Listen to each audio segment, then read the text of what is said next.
حديقه كان فيها غواي كتير قوي من غواي الحمام، وما زال موجود فيها غواي حمام، ولكن افتقدنا فيها قدوه وشخصيه تعتبر من الشخصيات اللي كانت محبوبه وكان ليها كيان في غايه الحمام. النهارده من غير اطاله انا جاي اتكلم عن استاذي، وجاي اتكلم عن بجد والله يعني انا موجود في مكان انا يعني مش متخيل ان انا موجود هنا والله العظيم كم مره. يعني كميه الفخر والواحد يعني مبسوط قوي ان هو واقف في مكان زي ده، مكان الاستاذ الكبير الراحل الحاج سيد عبد الراضي. النهارده احنا في منزل الحاج سيد عبد الراضي، زي ما انا قلت في اول الفيديو هو فعلا ايقونه وغاوي يعني مش هيتعوض تاني بجد. احنا النهارده بنعمل قصه حياه الحاج سيد عبد الراضي. النهارده هنصور مع غواي كتير جدا هيتكلموا عن الحاج سيد عبد الراضي وهيقولوا لنا حاجات كتير كنا حابين نعرفها عن الحاج سيد، وهنفرجكم اخر مكان الحاج سيد غاوي فيه في بيته. اتمنى من كل اللي بيتفرج على الفيديو يدعو للحاج سيد بالرحمه والمغفره. هو دلوقتي في مكان احسن من اللي احنا فيه بكتير، وان شاء الله بامر الله هنخش دلوقتي نتفرج على المسا والطواجن والعيون بتاعت زمان والمكان اللي كان الحاج سيد عبد الراضي بيقعد فيه كده اهو بينسى الدنيا كلها. ربنا يا رب يرحمه ويجعله من اهل الجنه. ومن غير اطاله يلا بينا نشوف قصه الاستاذ الكبير الراحل الحاج سيد عبد الراضي.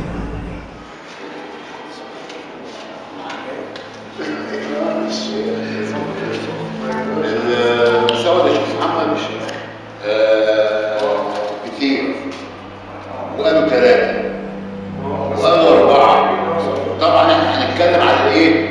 على الفصول اللي احنا طلعنا وجيناها واحد فيها اللي سوى بالتين وش طويل اللي هو التلتين اللي بيقولوا عليه بقى حبيبي والوش قصير.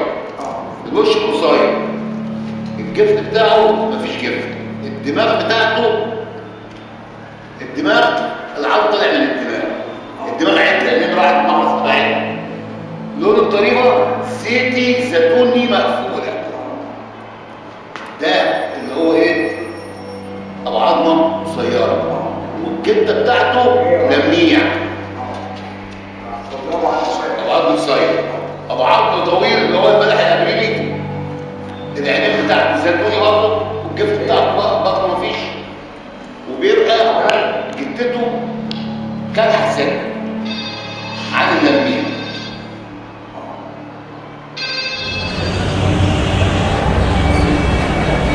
هنا كده يا جماعه دي تعتبر اخر مكان الحاج سيد عبد الراضي غووا فيه.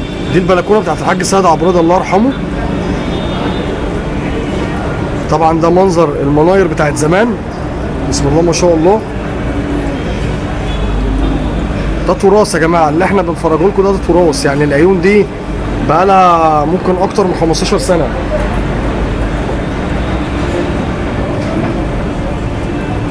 هنا المكان اللي كان الحاج سيد عبد الراضي الله يرحمه كان بيفرك فيه الحمام.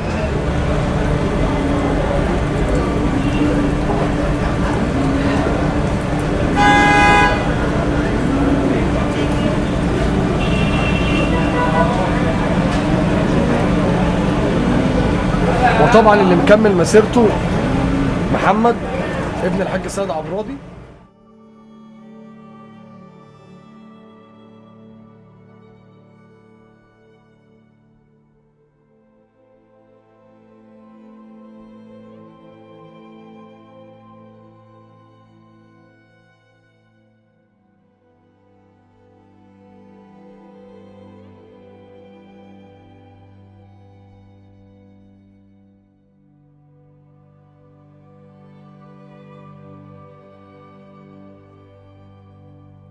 الرحمن الرحيم.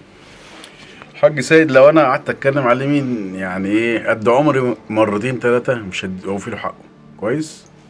هو رحمة الله عليه كان ونعم الأخ الأكبر والصديق وراجل جدع، وراجل من هو من حي شبرا وشبرا يعني ايه معروف عنها بالاخلاق والمجدعه والمرجعه. نتكلم في الجزء الانساني اللي يخص الحاج سيد رحمه الله عليه. عاوز تتكلم بقى على هو، يعني احنا بنتكلم على ايه؟ عليه هو كشخص رحمه الله عليه. كان بيجمع الناس، بيحب الناس وراجل اجتماعي جدا. في جزء الغية بقى هو راجل ما شاء الله كان بيعشق الحمام. تتذكر نوع من انواع الحمام اللي كان بيربيه كان فرد علق معاك قوي، يعني شفته عنده علق معاك قوي؟ طول عمر عم سيد رحمة الله عليه الحاج سيد كان بيتميز بالصوافة، بالحمام الصافي، وورا منه للشموندق، وكان بيعشق اي حمامة كويسة يعني في اي لون. كان ذوق عالي في الحمام. طبعا هو كان بيحب الحمام رحمة الله عليه حب غير عادي، وعملنا معاه فيديوهات قبل كده. وهو الراجل يعني اتكلم في المواضيع دي كتير قوي، ان هو الحمام دوت يعني عشق فانا عمره بالنسبه له. تمام يا استاذ، هنرجع لحضرتك تاني. ازيك يا باشا؟ منور الدنيا كلها والله. يكرمك.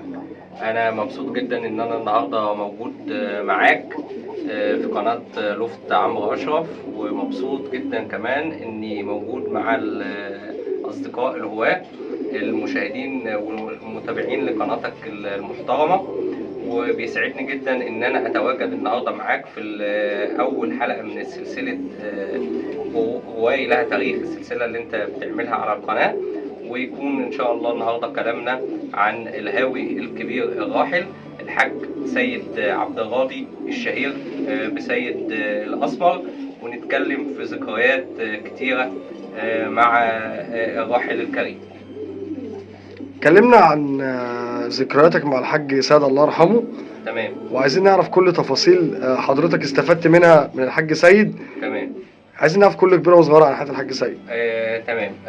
هو الحاج سيد عبد الراضي ده هو طبعا بيعتبر من اكبر رواي شبرا واشهر الاسماء في شبرا في ال50 سنه اللي فاتت، وبيعتبر هو الامتداد الطبيعي لاسماء الخواجات اللي كانوا في شبرا، خاصه الخواجه صاوه والخواجه مخالي.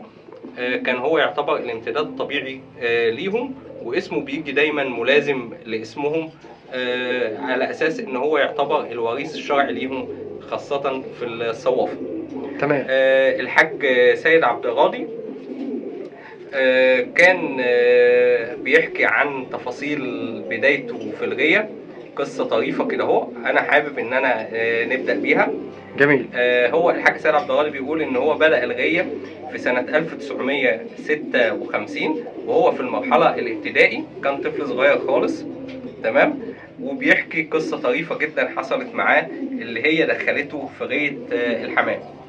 هو كان نازل يشتري اللبن والفينو قبل ما يروح المدرسة، يعني على أساس يفطر وبعد كده يروح المدرسة.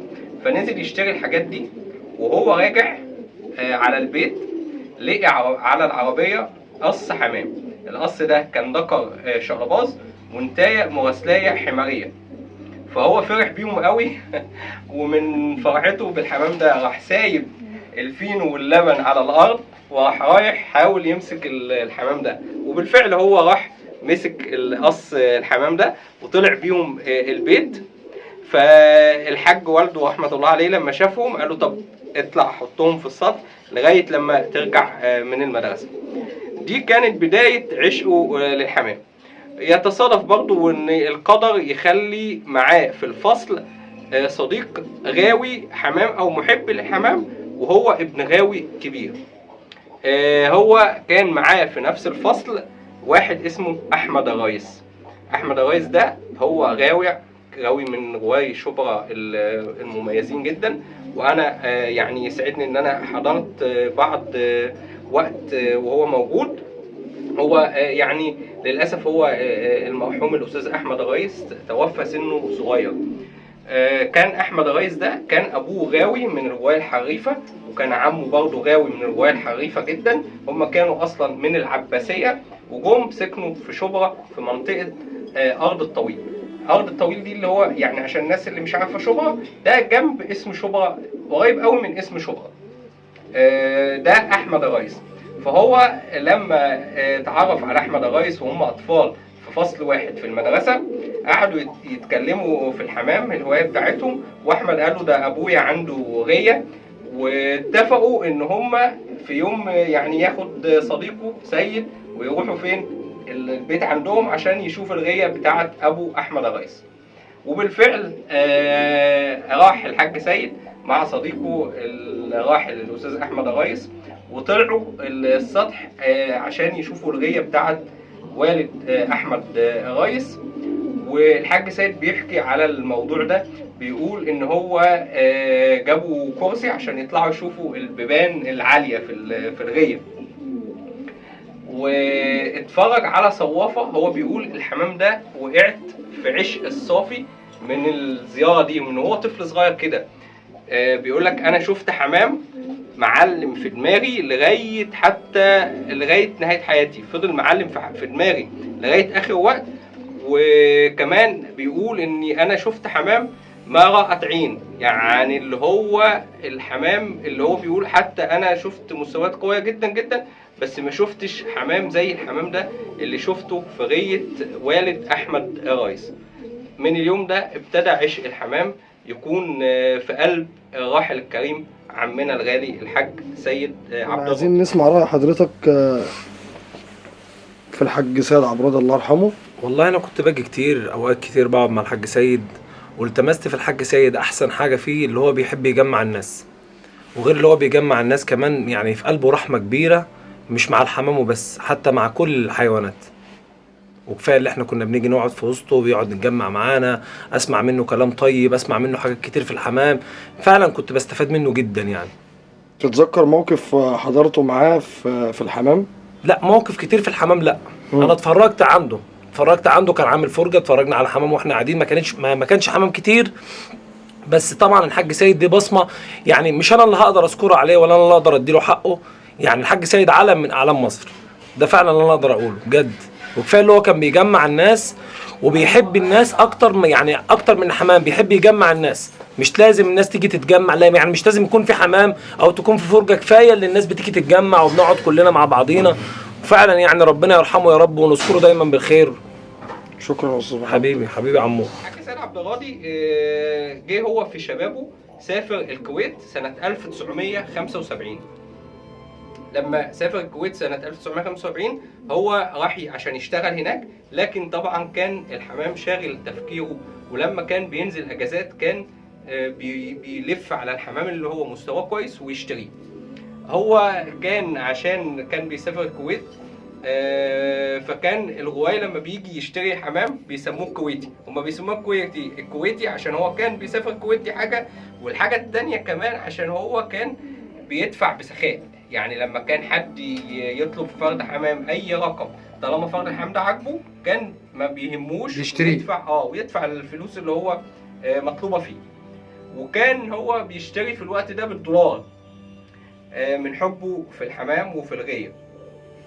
الحاج سيد عبد الراضي يعتبر كمان هو نشيش جامد جدا، يعني الراجل ده برضه هو كان طالع في وسط رواي في شبرا كانوا نشيشه جامدين، منهم اللي هو زي ما انا قلت مثلا عن احمد الريس. احمد الريس ده كان غاوي نشيش تقيل جدا جدا، كان الغواي بتوع عندنا في شبرا يقول لك احمد الريس ده كان بيكلم الحمام، يعني بيوصل بيه الدرجه ان هو بيفهم الحمامه عايزه ايه، وكان سواء في حمامه في اعداد حمامه وتدريب حمامه او في الحمام اللي هو بيلعب عليه عشان يمسكه. جميل.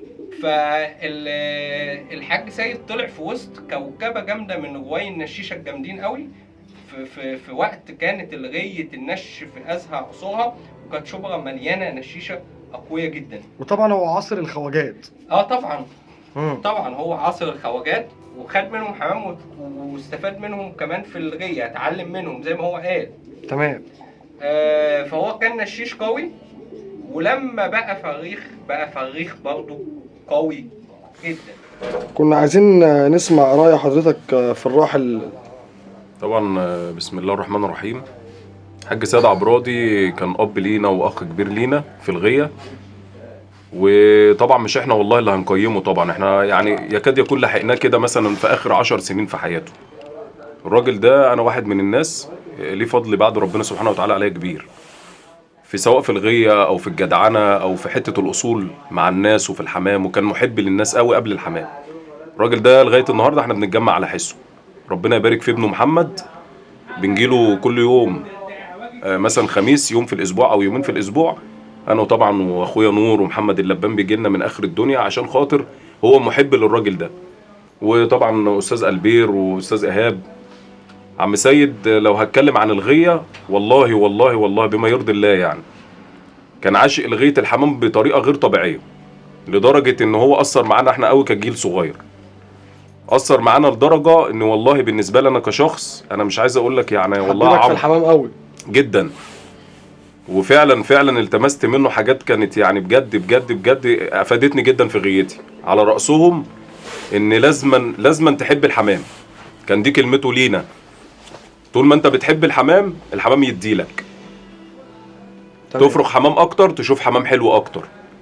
والحاج سيد انا واحد من الناس كان برضو حالفنا الحظ، انا واستاذ نور عملنا معاه لقاء قبل كده، لما جيت اتكلمت معاه في حته الغاوي غاوي لون او لونين، قال لي لا طبعا في التخصص مفيش حاجه اسمها تخصص، قال لي الغاوي غاوي كل الالوان الحمام، طبعا مع الاختلاف في حته ايه. قال له هيطلع دكتور بالظبط، مفيش حاجه اسمها تخصص، قال له انت مش هتطلع دكتور، اي حمامه حلوه الغاوي غوا بس. مع حته تانية بصراحه كان هو عاشق للصافي والاشربوندو، وطبعا مش احنا برضو اللي هنقول الكلام ده، العظماء اللي هم عصروه في جيله ورحمه الله عليهم جميعا اللي توفوا والناس اللي حضرت يقولوا مين هو الحاج سيد عبرادي، سواء بقى اختلاطه بالمعارض، فرجاته، الراجل يعني ما شاء الله حمامه لغايه النهارده موجود، لو مش الحمام نفسه ففي سلسال من ورا حمامه لغايه النهارده بيتفرخ على الاسطح. ومحمد ربنا يبارك فيه، ومحمد برضو ابنه صديق لينا واخ صغير غالي، والله انا مش عارف اقول لكم ايه ده. وربنا يرحمه عم سيد. انا يعني مهما الواحد يقول زي ما استاذ نور قال كده، بصراحه مش هنديله حقه بامانه يعني بما يرضي الله والله. تمام، شكرا يا استاذ احمد. الحاج سيد مع الصوافه اللي هو الحمام اللي كان بيعشقه جدا جدا، هو كان شاف افضل واحسن صوافه عند الخواجه صاوه والخواجه مخالي. الخواجه صاوه والخواجه مخالي دول 2 اشقاء من اصل يوناني، وجم مصر وهم صغيرين جدا في السن، وحبوا الحمام المصري وعشقوه، وخاصه الصوافه، وكانوا بيروا برضه انواع من الحمام الزينه اللي كان متاح في مصر في العصر ده. هو اخذ افضل مستويات الصوافه، وكان الوريث الشرعي ليهم في الصوافه.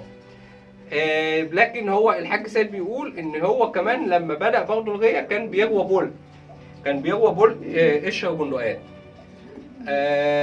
القشر بندقات اللي كانت موجوده في شبرا والاغلبيه الروايه اسسوا عليها حمام، هي بترجع للغاوي الكبير الراحل الاستاذ عدلي رزق الله. الاستاذ عدلي رزق الله من منطقه الساحل، تمام، يعني في ظهر اسم الساحل كده على طول، يعتبر كان قريب من الحاج سيد الله يرحمه. من شبرا برضه، بس كان في ظهر اسم الساحل. تمام. الاستاذ عدلي رزق الله كان عنده قشر بندقات بمستويات قويه جدا، وفي قصه طريفه كانت بتتحكي عن الحمام ده. كان في واحد الله يرحمه اسمه الاستاذ فرج. تمام. الاستاذ فرج ده هو كان تاجر، كان بيجيب حمام ويبيعه، فهم الناس ابتدت تشوف عنده زغاليل قشر بندقات مستواه قوي قوي. الحمام ده يعني ايه ده، هو مش عارفين هو جايبه منين، مستويات قويه جدا، فابتدوا يشتروا منه. شويه يلاقوا عنده تاني زغاليل قشر بندقات يشتروا منه، وهكذا لغايه لما توصلوا ان هو كان بياخد الحمام ده من الاستاذ عدلي. اهلا بك عم. كنا عايزين نعرف الحاج سيد عبرادي كان بيمثل لك ايه في حياتك، وانا عارف ان حضرتك كنت قريب منه قوي بحكم الجيره وبحكم الجيره وبحكم الصداقه، فكنت عايز اعرف من حضرتك كان بيمثل لك ايه الحاج سيد عبرادي الله يرحمه. لا هو كان بيمثل لي حاجات كتير قوي، يعني انا كان الحاج سيد الله يرحمه كان بيعتبرني يعني عيل من عياله برضك واخ صغير، وكنت كان متبنيني جامد يعني من غير الحمام حتى. اتعلمت منه حاجات كتير بره الحمام، وفي الحمام خدت منه مدرسة كبيرة نقعد نستفاد منه ونتعلم منه. كان بيجمع الناس من جميع محافظات مصر، بنيجي نقعد محبة في الحمام وفي الناس والحمد لله انا اعرفه من وانا عيل صغير بحكم جيرتي من ايام الغيه القديمه لغايه البيت بتاع انجهانم لغايه البيت بتاع البعثه، فكنت على طول موالي هنا معاه. وكان اخر فتره كان الراجل اللي كان بيثق فيا وكان مسلمني الحمام عنده تحت وكنت انا اللي براعيه، وكان راجل محب وعاشق للحمام وللناس، كان بيحب الناس جدا. اتعلمت منه يا حاج عربي؟ اتعلمت منه حاجات كتير، محبة الناس والناس اللي انا يعني يعتبر ورثي من عم سيد. الناس اللي قاعدة معايا دي هم اللي انا ورثتهم من عم سيد، محبة الناس كلها يعني. لو موجود دلوقتي كنت هتقول له ايه؟ اقول له كتر خيرك ان انت وحشتنا. وحشتنا وسبت لنا ورثك لغايه النهارده. الناس دي بتيجي على القهوه على حس عم سيد وعلى حس محمد برضك، ربنا يبارك فيه ويكمل المسيره بتاعته. شكرا استاذ. قصه مشهوره جدا جدا عن فرد زهر كتان، ابلق زهر كتان اللي هو ابن قشر بندقات، ويعتبر برضه جد لمجموعه قشر بندقات اتاسست على فرد الحمام ده، واللي انت يا عمرو جايب صورته. انت جايب صورته في الفيديو اللي ان شاء الله المشاهدين هيشوفوه. تمام. زهر الكتان ده هو كان فرخ الاستاذ عدل رزق الله، وكان اللي هو الاستاذ فرج ده كان مشتريه وهو زغلول، تمام، وباعه لواحد برضه كان من رواية شبرا الحريفه جدا اسمه الاستاذ مكرم مرزوق، وكان شهير بمكرم الصعيدي. ده كان من الرواية الحريفه جدا عندنا في شبرا، رحمه الله عليه. الله يرحمه. وفرد الحمام ده لف ولف وراح في الاخر عند الخواجه صاوه والخواجه مخالي، وبرضك الحاج سيد عبد الراضي اخذ فرد الحمام ده وفرخه او اخذ من اولاده. جميل.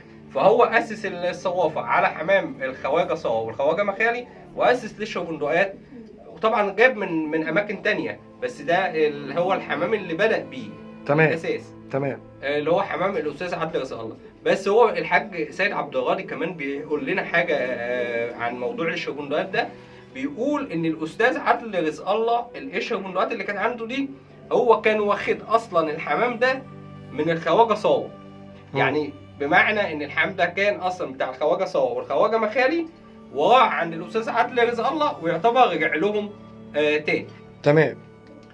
دي كده بالنسبه للحمام اللي هو الصوافه والقشر بندقات اللي كانت عند الحاج سيد عبد الراضي، اللي هو اشتهر بيهم، النوعين الرئيسيين اللي هو اشتهر بيهم، واللي كان لغايه اخر وقت بيغوى منهم حمام كويس. جميل.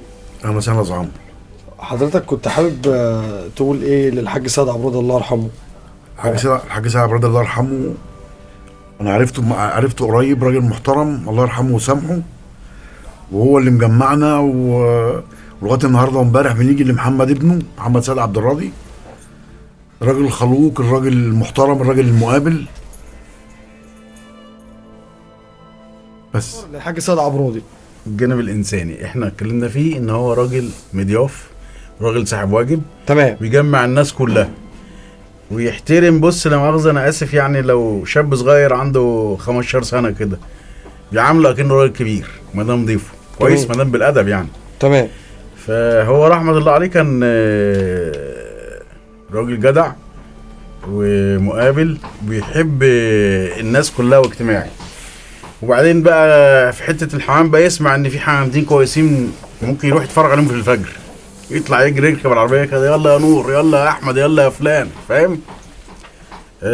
فرجات كان راجل بيعمل يعني ايه، عارف انت، تنشيط للحمام وتربيه الحمام، وبيحب بتوع الحمام كلهم يعني.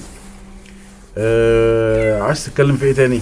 كنا عايزين نتكلم برضك على موضوع المعارض مع الحاج سيد. بص، موضوع المعارض انا عذرا كنت انا رحمه الله عليه الحاج سيد انا مثلا عرفته في اوائل الالفينات كويس. تمام. اتعمقت في العلاقه معاه قوي ممكن في 2005 2007 تقريبا يعني. كان ساعتها تقريبا قبلها بشويه كده، كان في ناحيه شارع ترع كده، ده السطح القديم يا عم البير كويس. وكان ما شاء الله بيربي حمام بغزاره كويس. يعني تلاقي عنده مثلا يعني ممكن تطلع له ما شاء الله يفرغك مثلا 50 زغلول صافي كويس، كلهم ما شاء الله القليل فيهم يغاوي اي حد دلوقتي كويس. تمام. الشربانه دي برضو عدد، هو كان بيحب كترة الحمام. بعض انواع يعني ايه، بعض شويه مساويد في البول السود ممكن تلاقي لكن هو اساس غيته وعشقه بيحب اكتر لونين هم كانوا الصوافه والشربانه دي.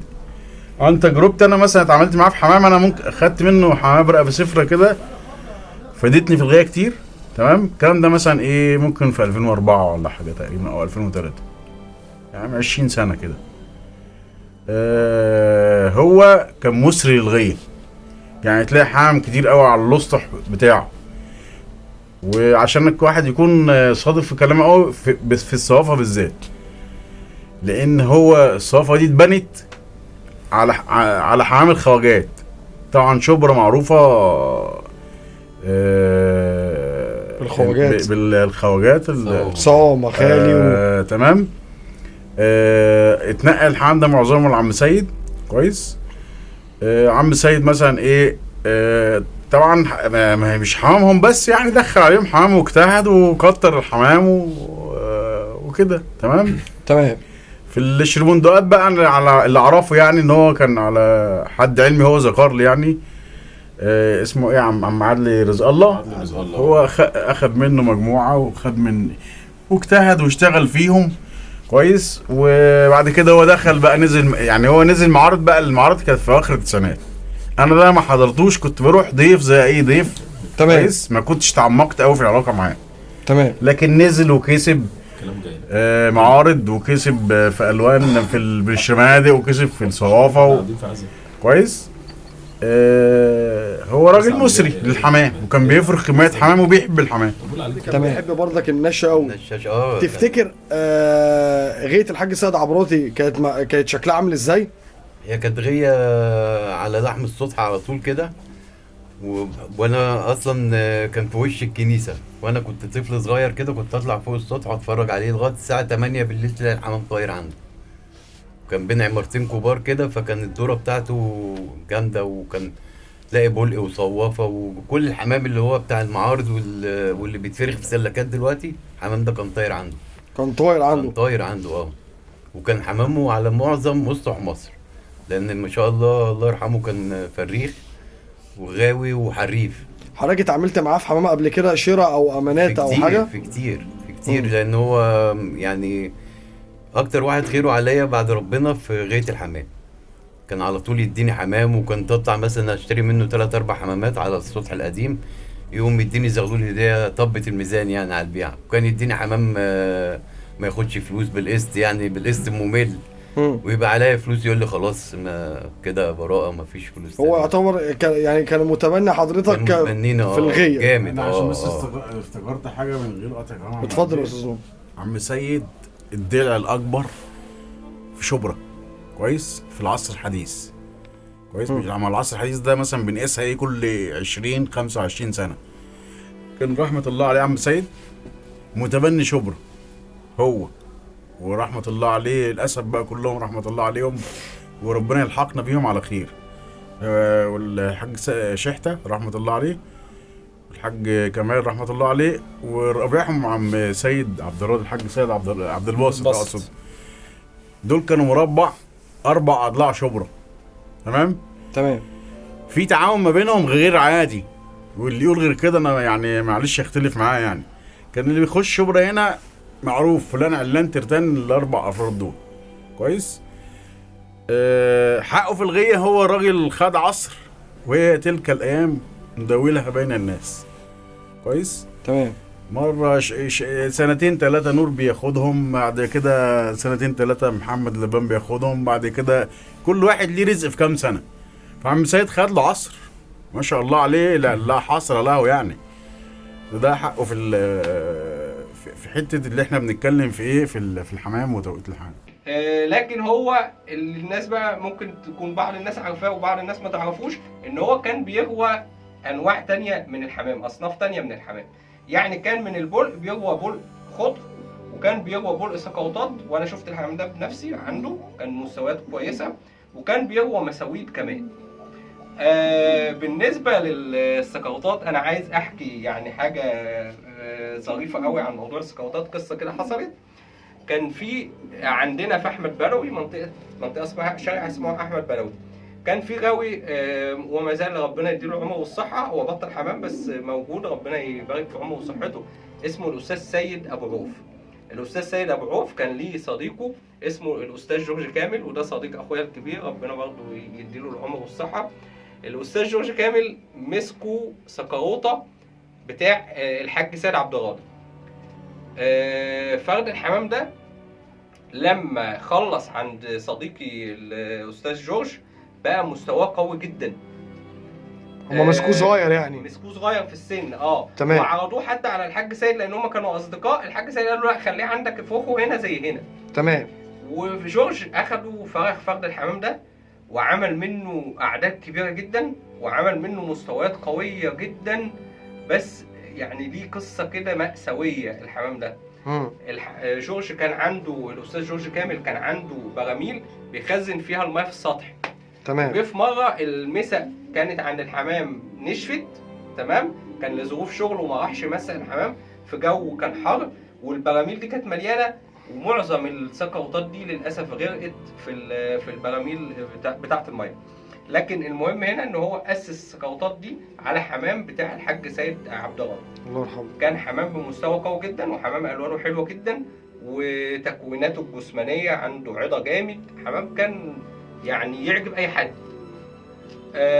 ده بالنسبه للسقوطات. الحاج سيد عبد الغاضي كمان كان بيمتاز بانه شخصيه صريحه. الراجل بيحب الصراحه، بيكون دايما صريح في كلامه وفي تعاملاته، بيحب يحط دايما النقط على الحروف. اسال حضرتك، هل حضرتك اتعاملت مع الحاج سيد عبد الغاضي في حمام قبل كده، او يعني اشتريت او فرد حمام خدته مثلا امانه منه او حاجه زي كده؟ والله هو بالنسبه للبيع والشراء ما كانش يعني، كان الموضوع مع عم سيد بالنسبه له لو حب حد ما تفرقش معاه حته البيع والشراء بصراحه.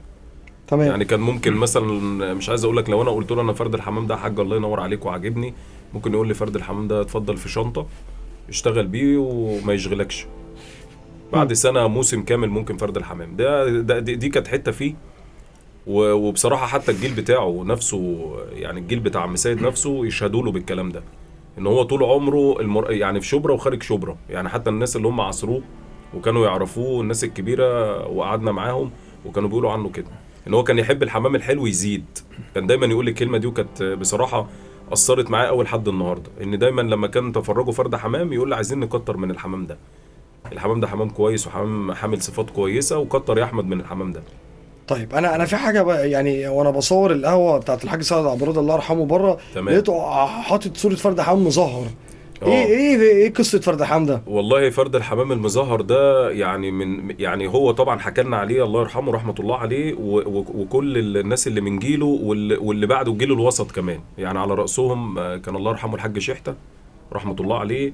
الله يرحمه. افتكر ان هو قال المظهر ده كان من اقوى المظاهرات في مصر في فتره التسعينات. قال لك المظهر ده يعني كمان سيبك من الصوره، بيقول لك يعني الصوره دي يعني مضيعه حقه بصراحه. قال لك من احسن ما رأيت عينينا يعني في المظاهرات. وكان زي ما استاذ نور قال كده، كان قال ان الحمام ده اساسه حمام عدلي رزق الله، عدلي رزق الله، مع احترامي لحفظ الالقاب طبعا. تمام. فلا الحاج سيد تاريخ بجد والله. احنا حتى لما عملنا معاه لقاء انا ونور، وكلمه تاريخ دي والله ما جاتش من فراغ. لغايه النهارده احنا بنقعد مع ناس غوايه حمام اللي عصروه، سواء الجيل الوسط او الجيل اللي هو بتاعه الجيل الحديث زي ما قال استاذ نور كده. الناس دي بتتكلم عليه كلام واقسم بالله ما شبعانين، مش عارفين نشبع من الكلام عنه. حبه للغيه وحبه للناس، وكان راجل محب. بقول لك لو يعني مش عايز اقول لك والله، في ناس صحابي من جيل انا يعني مثلا افتكر رحمه الله عليه برضو اخويا هاني مختار، كان يقول لي مثلا يتصل بيا انت عندك كام باب فاضي، يقول له عندي مثلا حاجه 40 50 باب فاضي، يقول له خد الحمامتين دول شببهم عندك. وما كانش بتفرق معاه، واهم حاجه ان الحمامات كويسه تزيد. كان خير جدا جدا.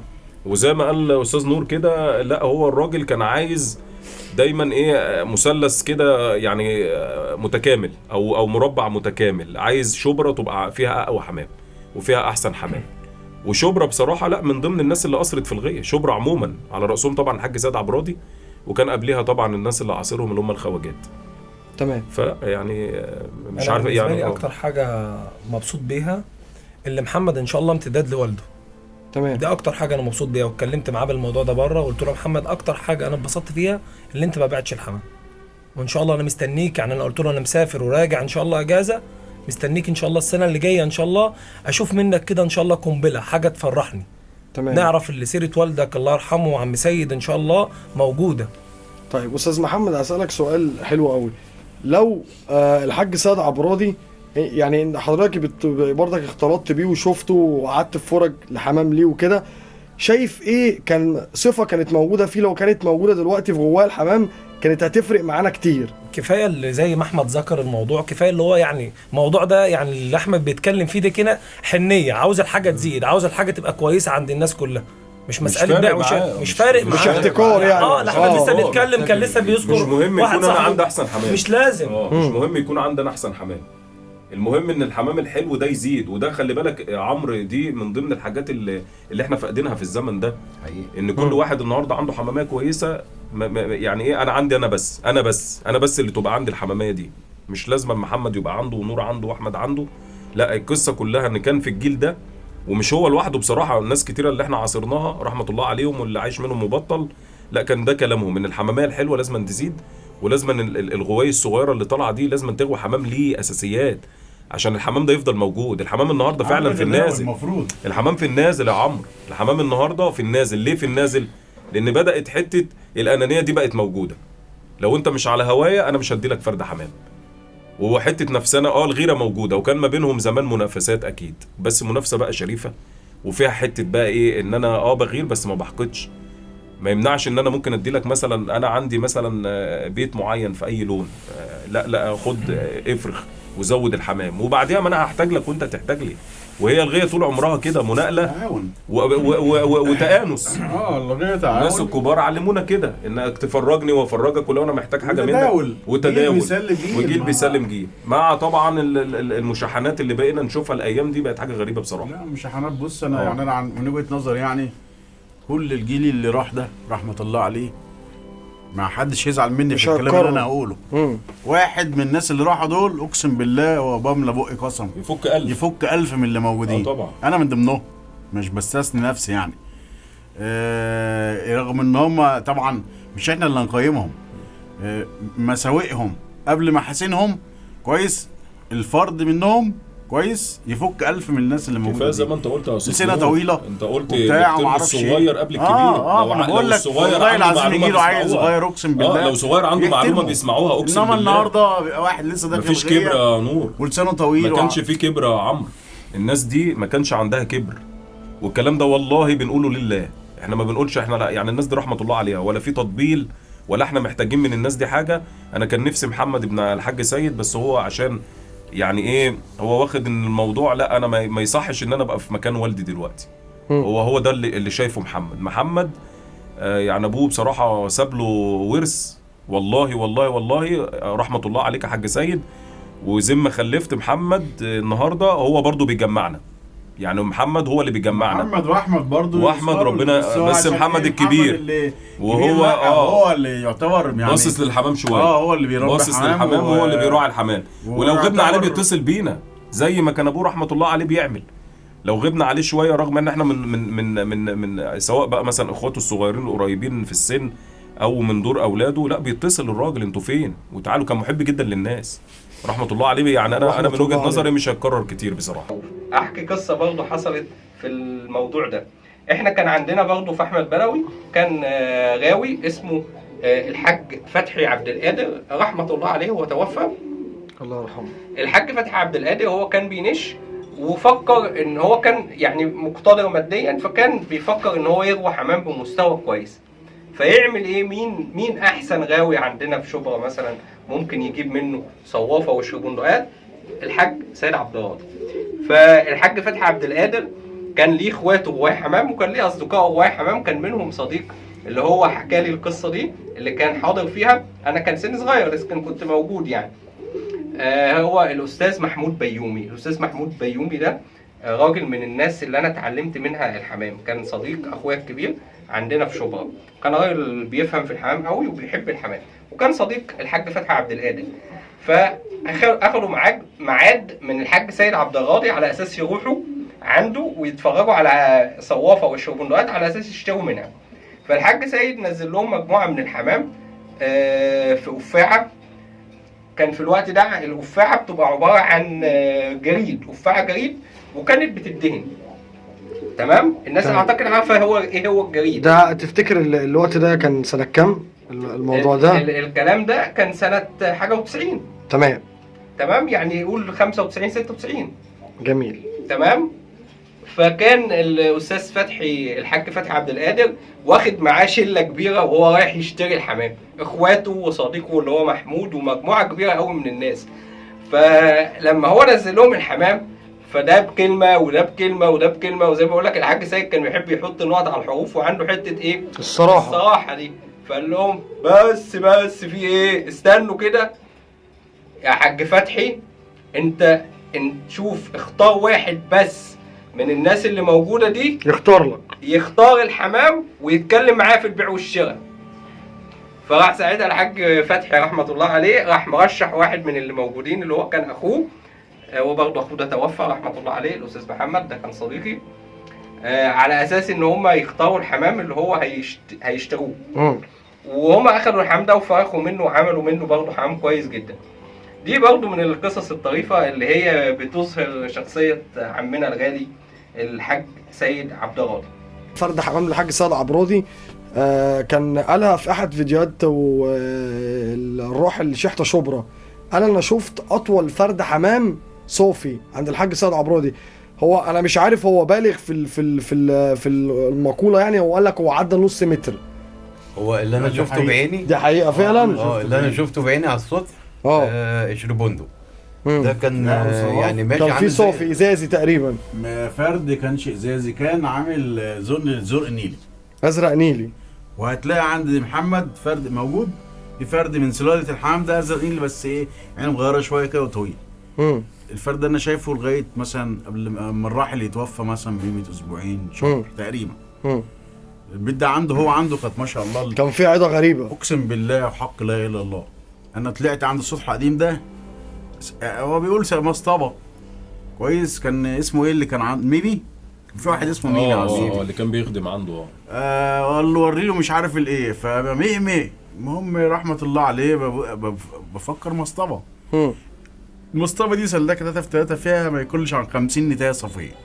القصيره فيهم دلوقتي مش عاوز اوصف يعني عشان ايه. فالراجل لا هو كان رحمه الله عليه، بس بقى طبعا مع حكم السن ونقله من مكان لمكان كانش يعني الشباب حلو. انت ما تبقى الواحد مننا اصغر في السن شويه هيخدم ويعافر ويعمل، كل ما هيكبر شويه الدنيا برضو العمر بيبدا ايه يعني هيضغطك زي ما انت قلت. الايام دولي هو نقل لا بدا ايه الحمام بقى عاوز حاجه قصاد عينه، ان هو بيحب الحمام يبقى قريب من دماغه يعني. مربي الحمام في بلكونه، انت طلعت طبعا شفت المكان يا عم. طبعا ومصورين المكان. عاوز الحمام يبقى جنب ودنه، ده عشق برضه خلي بالك، ده موضوع تاني. ان هو عاوز الحمام يبقى نايم هو والحمام جنب ودنه، دي مش اي حد يفهمها معلش. كويس. بعدين رحمه الله عليه انا اقول لك كلمتين يعني ايه من عشقه للحمام. الراجل لغايه قبل ما يموت ما يتوفى باسبوعين بيشتري مني حمام. انا كنت شاهد على الكلام ده يا عمرو. يعني متخيل راجل خلاص قبلها بشهر انا عاوز افرفشه كده، وكان عنده الدكتور لو انت فاكر يعني. فاكر. فما كانش بياكل. فالمهم ايه رحت موريه صوره فيديو فيها عنبر اسمر، كان فرد كويس يعني. فكان هو رحمه الله عليه صوته رايح خالص الفتره الاخيره دي. فراح عامل لي ازاي حلو قوي الفرد ده في عالي. انت متخيل لما يبقى واحد سبحان الله بيموت كويس. انا معلش انا اسف انا بتكلم البلدي مش هزوق كلام. من عشقه للحمام عاوز يشتري حمام قبل يعني انت فاهم متخيل. شوف لي عليه انت ايه قبل ما يتوفى بقى بفتره بسيطه كان عاجبه الشوندو وكنت وريته له زغلول. يعني انا اسف يعني دمع كده وقال لي هتقول لي 20 وبتاع زي ما الناس. قلت له ده انا اجيبه لك في شنطه عيب يا عم السيد، ده انت فكرك على الدنيا كلها. لا ده في هو حاجه الراجل- معلش اقطعك انا في رحمة الله في عليه. الكلمه دي. الواقعه بتاعت الاشروبوندو دي انا كنت مع نور فيها. كان مره برضو حب يفرفشه كده وقال له نور ما تعمل لي فرجه كده. فراح نور جاب له كام واحده كده متلونين اشروبوندو على 2 صوافه على قطقاطي. المهم اتفرجنا على الاشروبوندو ده شاب عليه 5. تخيل يا عمرو انا واحد من الناس يعني ايه بعديها بفتره لقيته راح ذاكر الاشروبوندو مثلا بعديها بحوالي 2 أو 3 شهور. انا نسيته بصراحه يعني انا نسيت الاشروبوندو ده. لقيته هو مركز رحمه الله عليه مع الاشروبوندو. قال له نور انا عايز اشوفه بعد ما اخلص. فانا كنت بصراحه ايه يعني كان ليا تعقيب خفيف كده مع نور يعني مناقشه غيه مش تعديل طبعا. نور اخ فاضل وتعلمت منه كتير والله. فراح نور فبقول له الفرد يعني مش حلو قوي وخدنه يعني. راح عم سيد قال لي اسكت انت.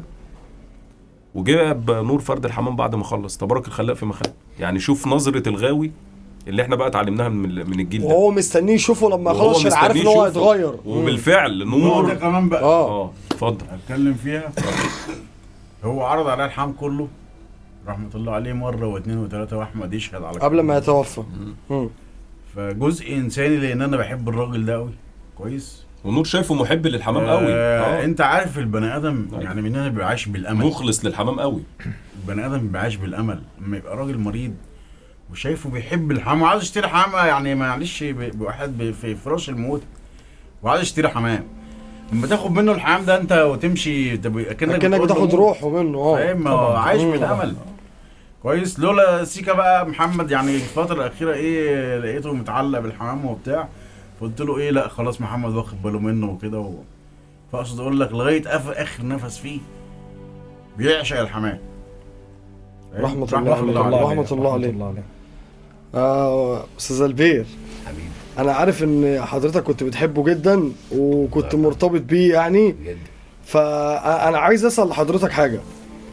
هل في مره من المرات كان في كلمه مع الحاج سيد كانت جارحه معاك شويه بس كان هو يقصد بيها مثلا ان هو يفهمك شيء معين فانت خدتها مثلا بجانب شخصي؟ لا ما حصلش لان هو يعني احنا كان في يعني حاجه خاصه بيني وبينه كده وكنا دايما بنقعد نحكي مع بعض. عدى عليه بالليل دايما في القهوه ونقعد نحكي مع بعض. انا عارف ان هو كان بيحب الهزار والضحك ورحمه الله عليه. ونقعد بقى نفتكر ايام الارض الطويل وشارع شدياء والحتت بتاعتنا دي بقى يعني الحاجات الشخصيه بتاعتنا يعني. انما ما جرحنيش ابدا وكنت دايما بستفاد منه على طول. ولغايه لما توفى برضك وانا برضك لما بحب اسمع صوته بجيب الفيديوهات اللي انا حافظها كلها وبقعد اتفرج عليها واسمعها رحمة الله عليه. الله يرحمه. الله يرحمه. رحمة الله عليه. الله يرحمه. كان دايما اسم عمنا الغالي الحاج سيد عبد الغالي كان مرتبط دايما باسم الغاوي الكبير الراحل الحاج شحتة علي إبراهيم الشهير بشحتة شبرا. وكان دايما ملازمين لبعض. حتى من الحاجات الطريفة ان كان بعض الناس بيفتكروهم اخوات لان كان شهرة الحاج سيد الاسمر وكان شهرة الحاج شحتة الاسمر فهم كانوا بيفتكروهم ان هم الاثنين دول اخوات. كان دايما لما يحسسوا على فرد حمام عايزين يدخلوه جديد يكونوا مع بعض يروحوا يتفرجوا عليه مع بعض. لو هيشتروا فرد حمام كان ممكن يشتروه مع بعض ده يفرخه وده يفرخه ما كانش فيه اي مشاكل في الحتة دي. وفعلا انا كنت بشوف كتير عند المرحوم عم شحتة كنت اطلع الاقي حمام بتاع الحاج سيد عبد الغاضي والعكس. كنت برضه عند الحاج سيد عبد الغاضي كنت بتفرج على الحمام بتاع الراحل الكريم الحاج شحتة. على فكره استاذ كرم بدون قطع كلام حضرتك برضك الاستاذ شحتة شبرا الله يرحمه في احد فيديوهاته ذكر ان هو شاف مجموعه مميزه من الصوافه عند الحاج سيد عبد الغاضي الله يرحمه. هو قال كده في فيديو من الفيديوهات. طبعا كان دايما الحاج شحتة كان بيتكلم عن الصافي الازازي اللي احنا جبنا سيرته اللي هو كسب في معرض من المعارض. تمام. فرد الحمام اللي احنا قلنا ان هو كان تكوينه الجسماني جامد قوي. كان فيه طول جامد. كان فيه قد جامد وكمان كان فيه عرض عظم غير عادي. وكان دماغه دي بقى عدله جدا. كان فرد حمام قوي جدا من الحمام يعني اللي نفتقده دلوقتي بالامانه. برضك نرجع لحته الحاج شحته. انا كنت في مره كنت قاعد على قهوه مع الحاج عادل عبد الشافي، الكلام ده من زمان جامد، وكان معايا صديقي المرحوم الاستاذ جورج صبحي. الاستاذ جورج صبحي ده كان الاستاذ عادل رزق الله يبقى خاله. تمام. الاستاذ عادل رزق الله الشهير ده كان يبقى خاله، حتى من الطرائف ان هو كان بيقولوا جورج رزق الله عشان يبقى اسمه مرتبط بايه، بخاله كجو حمام، لكن هو اسمه جورج صبحي. فكنا قاعدين مع الحاج عادل عبد الشافي ربنا يبارك في عمره وصحته، وكان هو مواعد الحاج سيد كان هيجيله ومع الحاج شحته والمرحوم برضه الغاوي الكبير الحاج كمال احمد حسين. تمام. كانوا جايين عشان يتفرجوا على قشر بندقية وهيشتروها. فانا اتذكر الحكايه دي. فساعتها الحاج عادل نزل لهم كذا حمامايه، وزي ما قلنا كان ساعتها القفاعات الجريد، نزل لهم كذا حمامايه قشر بندقية. وتحس يا عمرو الناس دي وهي بتتفرج على الحمام، يعني بص عندهم ثقه كبيره قوي في نفسهم، حريفه بجد، عندهم ثقه جامده في نفسهم. بيفهموا الحمامايه كده زي ما بيقولوا بيلقطوها وهي طايره. فساعتها راح اتفقوا على حمامايه بعينيهم، الحاج شحته والحاج سيد عبد الراضي بمجرد بعينيهم كده اتفقوا على حمامايه يختاروها من ضمن الحمام اللي كان منزله لهم الحاج عادل عبد الشافي والحاج شحته. انا لا انسى الموقف ده، انا بقول لك الكلام ده من سنه يعني قبل سنه 2000. مسك كده الحمامايه وقال له يا عادل الحمامايه دي ب 300 جنيه. فانت شوف بقى 300 جنيه دي كان يعني من زمان. تمام. انا اتذكر الحماميه دي على فكره ما كانتش بقى بوش شديد القصر ولا الكلام ده، كانت حماميه نافوخها حلو ولونها حلو، تكوينها الجسماني حلو. لغايه كان الناس دي كانت حريفه بتختار الحمام خامات شغل بمقاييس خامات الشغل. دي من الحاجات برضو اللي احنا بنذكرها. اتذكر برضو موقف تاني، كان في فرد حمام كان مطلوب فيه 400 جنيه، كان قشر بندق، وهم ساعتها كان عارفين ان يعني كان عايزين فرد الحمام ده يدخلوه كدم جديد.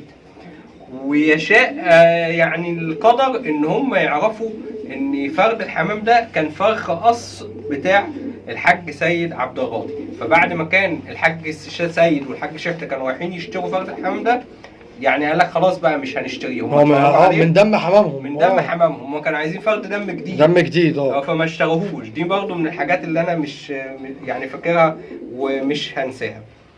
برضك في الحاج سيد عبد الراضي كان من الناس اللي هي يعني ليها قدر كبير قوي عند الراحل الكريم الاستاذ فتحي البقلي. الاستاذ محمد فتحي البقلي غاوي الزاجل الشهير ومؤسس نادي سراي القبه للحمام الغزار والزينه، وطبعا هو مؤسس المعارض في عصرنا الحديث، ساهم في حاجات كتير طبعا له مساهمات كتير. وفي الكتاب بتاع سنه 1996 الحاج سيد عبد الراضي بيحكي ان كان في الاول علاقته بالحاج فتحي البقلي ما كانتش قويه، وكان بيشوبها بعض الشيء يعني من الايه، من الزعل شويه. تمام. وبيقول كمان من ضمن الحاجات الطريفه ان المرحوم الاستاذ فتحي البقلي سلط عليه عمنا الغالي الحاج نجيب زقزوق عشان يعني يعملوا بينهم مسابقه في الحمام وفي الفهم في الحمام. تمام. ده الحاج سيد هو اللي حكى الكلام ده. لكن بعد كده علاقتهم بقت قويه جدا. عبد الراضي لو موجود حي يرزق رحمه الله عليه، كنتوا هتتعاملوا معاه في حمام دلوقتي، كنتوا هتاخدوا منه حمام تشتغلوا بيه في الموضه والتغير الحمام من غير الزمن بتاعه. بص يا عمرو مفيش حاجه اسمها موضه في الحمام. هم دلوقتي بقوا يعني لا مفيش حاجه اسمها موضه، في اساسيات الحمامه، فيها اساسيات يعني هتتكلم في اي لون ليه نمر وتفاصيل. الحمامه مش عظم بس. يعني هو كان بيعجبه الحمام بتاع اليومين دول. بيعجبه. انا مره قلت له الحمام خلص، قال لي لا مفيش حاجه اسمها الحمام موجود، وانا الغير طول عمرها ولاده. قال لي مفيش حاجه اسمها الحمام خلص، في حاجه اسمها الحمام الكويس قل. من ضمن النقطه اللي انا اتكلمت فيها الحمام الكويس قل. الحمام الكويس قل، انما الحمام الكويس هو طول عمره اللي هو زي ما نور قال كده ان الحمام اللي فيه اساسيات، اللي اي غاوي مننا ياخد من الحمام ده يمشي بيه ويعمل حمام. بس طبعا لازم تكون في ملكه، وطبعا عندك حته ايه الحب للحمام عشان تعرف انت. انما النهارده مثلا بالنسبه للايام اللي احنا عايشينها العصر ده، زي ما انت بتقول كده حضرتك، الموضه دي النهارده فرد حمام مثلا الشربندق شغال، لا اصلي مش عارف الصف وقع، لا اصل الصف طلع، لا الشربندق وقع. مفيش الكلام ده. اي فرد حمام حامل مواصفات وليه اساسيات كويسه، انا شايف من وجهه نظري هو راكب، سواء بقى فلوس غير فلوس، لا هو فرد حمام اي حد هيشوفه لو انت حتى مش غاوي اللون ده هيشدك. سواء بقى مسود الشربندق، البلق بالوانها صافي، احمر مرقع، عنبر اسمر. ايوه الحلو بيخطف العين. ما يعني ما فيش حاجه اسمها موضه في الغير بصراحه، دي وجهه نظري يعني. استاذ البير، حابب تضيف حاجه اخيره للراحل الحاج سيد عبرادي؟ الله يرحمه ويغفر له.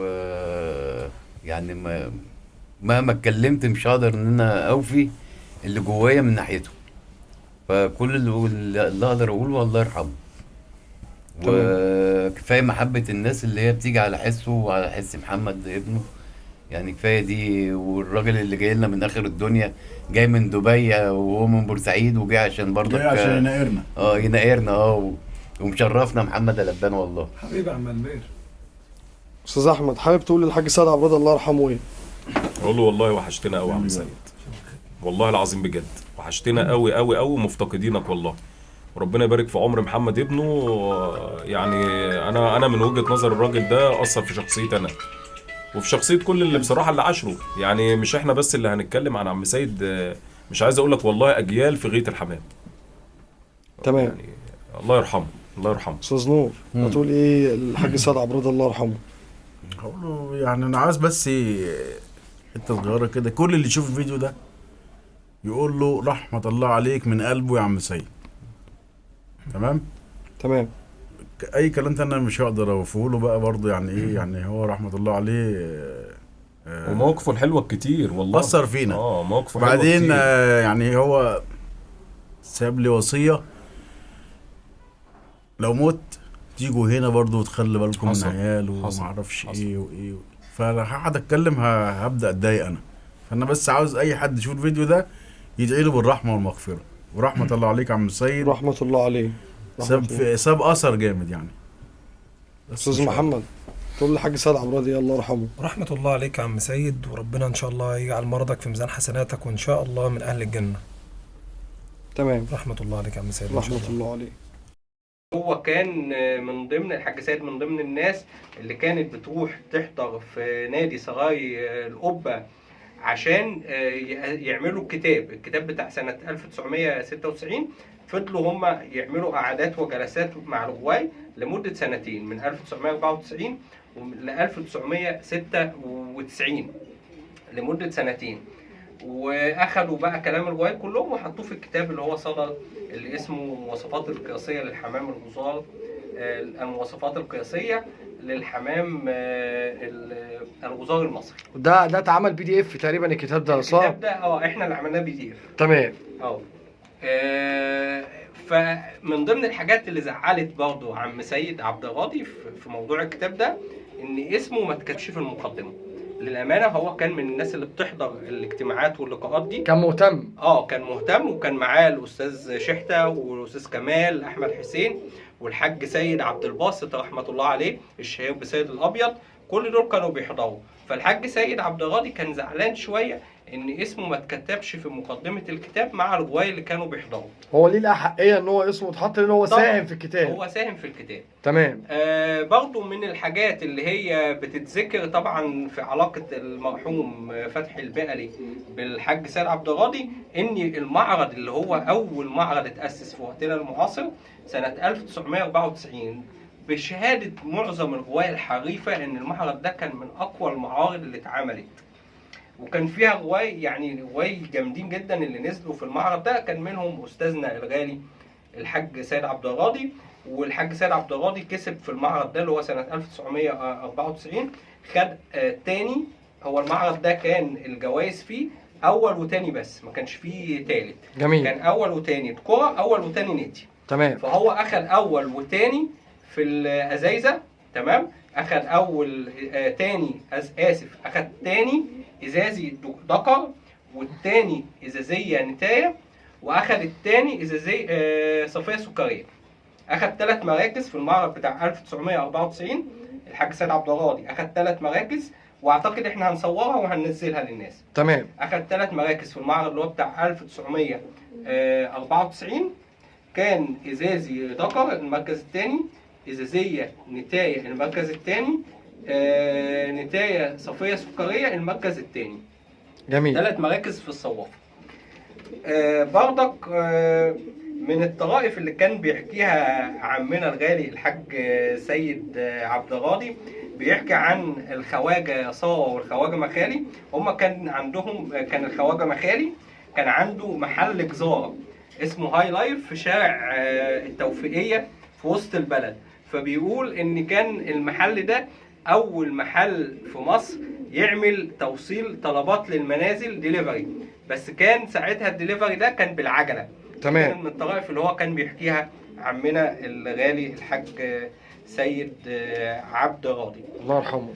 في سؤال انت سالتهوني في الكواليس لما كنا بنتكلم، بتقول لي يعني ايه اللي كان احيانا تحس ان هو بيتكلم تخلي الحاج بزعل. كان هو زعلان من في حاجه، مواقف معينه زعلته في غايه الحمام.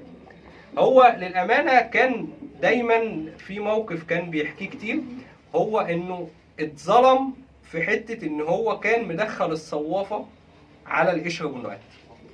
في ناس قالت عنه كده واشاعت عنه، دي اشاعه. وهو الحاج سيد كان بيزعلان من الموضوع ده وقال انا عمري ما دخلت الصوافه على القشر والنقات، ده ما حصلش. ولو انا كنت عملت كده ووصلت بالحمام بالوش القصير وبالجمال ده، بالوان الشربندوات الحلوه، بالعينين، بالتكوين الجسماني بتاع اللبله، ده انا في الحاله دي المفروض كان الغايه يرفعوا لي القبعه. بس هو ده انا ما حصلش، انا ما دخلتش عمري الصافي على الشربندو. يعني هو اجاب على الموضوع ده ان هو عمره ما عمل حاجه زي دي، وان دي اشاعه، والموضوع ده كان بيزعله شويه. كان في حاجه برضه تانية بتزعله شويه برضه، وهو انه حس انه اتظلم في بعض المعارض. في بعض المعارض كان التحكيم فيها هو حاسس ان هو كان ظلمه. والحقيقه ان كلام الحاج سيد عبد الراضي ما كانش ده رايه لوحده، كان في اراء هوايه تانية شافت الحمام وحضرت المعارض دي، وقالوا ان الحاج سيد عبد الراضي كان اتظلم في اكتر من مره في التحكيم في المعارض دي، يستحق ياخد مراكز اولى، يعني يستحق ياخد مراكز اكتر من اللي هو اخدها. جميل. برضه هو كان من الحاجات اللي هو شويه برضه مزعلاه ان يعني ان الناس ما كان بعض الناس بتهضم حقه في الغيه، ان هم يعني الراجل ده مساهماته في الغيه في مصر كلها مساهمات قويه، وحمامه موجود عند الناس لغايه دلوقتي على الاسطح. موجود على الاسطح.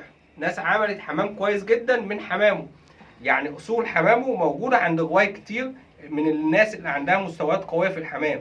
فهو كده ساعد على بناء حمام طبعًا كويس طبعا. بس للاسف ان الناس دي مش بتذكر الحكايه دي، ان هم اخذوا من الحاج سيد واسسوا على حمامه. فهو كان الموضوع ده برضه من ضمن الحاجات اللي كانت بتزعله شويه، وطبعا ده حقه. تمام.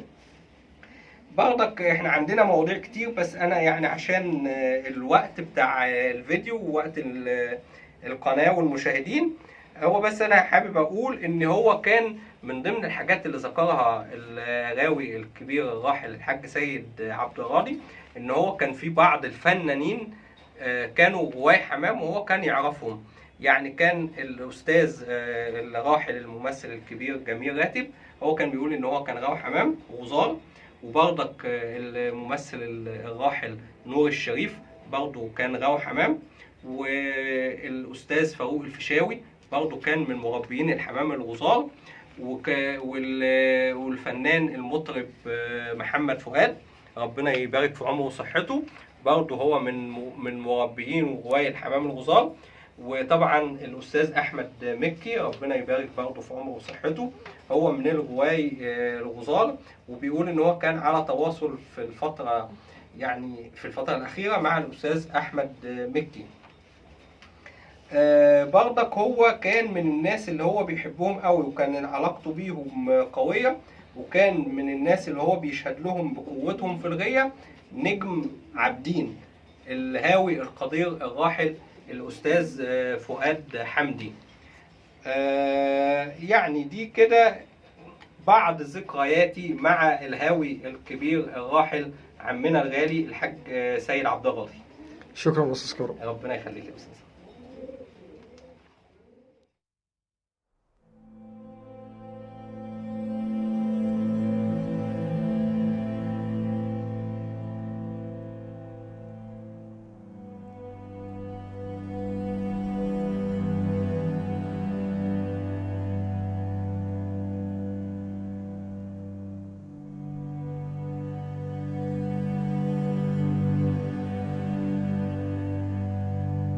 هو يبقى واحد زي ده اي لو في مصر يبقى عنده زي كده.